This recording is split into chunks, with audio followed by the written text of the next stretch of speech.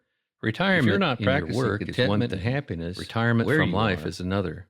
you're not going to be Teddy content or Roosevelt happy nailed it with this quote. when you get what you want. The best prize that life has to One offer more thing. is the chance to Don't work hard confuse retirement and with work just your worth job. doing. Retirement in I your believe work this is holds one true thing. whether you're Retirement from 20 life or is 80. another. It's Teddy about Roosevelt finding your nailed it with ikigai, this quote. your reason for waking The best up in the prize morning. that life has to offer It's about finding is the your chance purpose to work hard and never retiring and from work it. worth doing.